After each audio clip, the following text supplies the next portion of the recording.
long before the bright lights of America's Got Talent, before the roaring applause and the judge's desk. There was a narrow street in a small Filipino town where survival was a daily battle. The boy, barefoot most days, carrying a worn-out guitar with strings replaced more times than he could remember, sang not for fame, but for food. His mornings began before sunrise, helping his mother sell vegetables at a roadside stall, and his nights ended with melodies echoing through crowded alleys, filled with traffic noise, laughter, and hardship. Music was never a choice. It was his refuge. When his father passed away, leaving the family buried in debt, singing became the only way to keep hope alive. People often walked past him without noticing, coins clinking softly into a rusted tin can, but every note he sang carried pain, resilience, and a quiet dream he never dared to speak out loud. His voice was shaped by hunger, heartbreak, and countless nights of uncertainty, raw, emotional, and untrained, yet powerful in a way no classroom could teach. For years, America felt like another universe, a place he saw only on old televisions, through flickering screens at electronic shops. America's Got Talent was something he watched from outside store windows, standing among strangers, mesmerized by ordinary people becoming legends overnight. Friends laughed when he said he wanted to audition. That's for rich people, they told him, not for street singers. But destiny had other plans. A volunteer from a local charity once heard him sing and stood frozen, tears streaming down her face.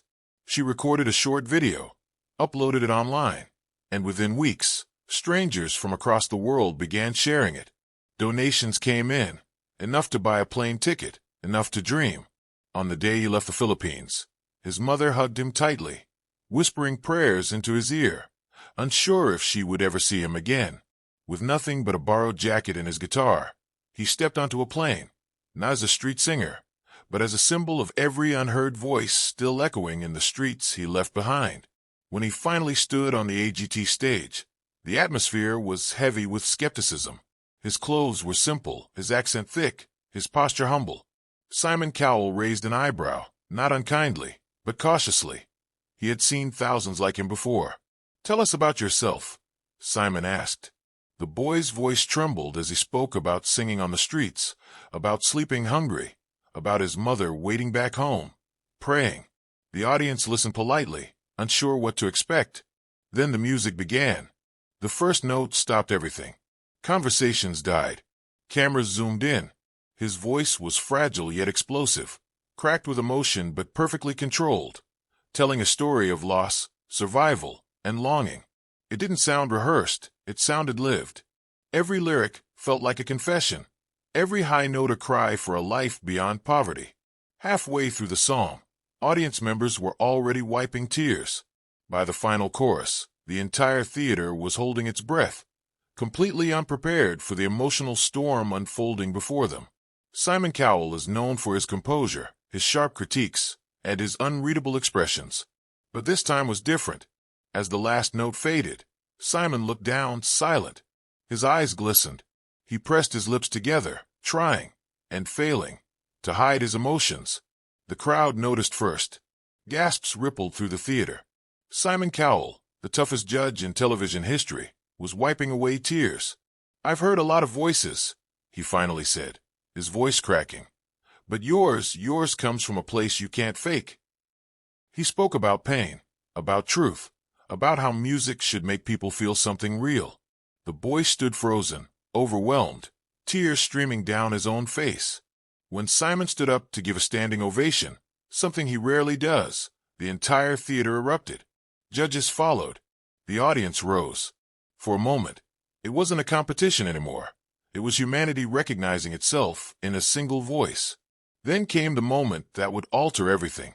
As confetti cannons prepared and the judges whispered among themselves, the host asked the boy how he felt. "I feel like I'm dreaming," he said softly. And then, boom, the golden buzzer slammed. Golden confetti rained from the ceiling, covering him in shimmering light. The street singer collapsed to his knees, sobbing uncontrollably. He had spent his life singing under rain, under heat, under indifference, and now he stood under gold. Simon walked over, placing a hand on his shoulder, whispering words no microphone could fully capture. In that instant, millions watching around the world saw more than talent. They saw hope. His mother, watching from a small television back home, screamed and cried, neighbors gathering around her as if witnessing a miracle. The boy who once sang for coins was now singing for the world. The audition didn't just change his life, it changed the narrative. Overnight, he became a symbol of perseverance, a reminder that greatness can come from the most forgotten corners of the world. His story inspired street singers, laborers, and dreamers everywhere. Interviews followed. Charity foundations reached out. But through it all, he remained grounded, sending money home, rebuilding his mother's house, returning to the streets where he once sang, not to perform, but to listen. "I sing for those who are still there," he said in one interview. Whether he wins AGT or not no longer matters. His voice has already won something greater: recognition, dignity, and a future once thought impossible. And every time Simon Cowell hears that song again, he remembers the day a poor Filipino street singer reminded the world why music exists: to heal, to connect, and to make even the strongest hearts cry.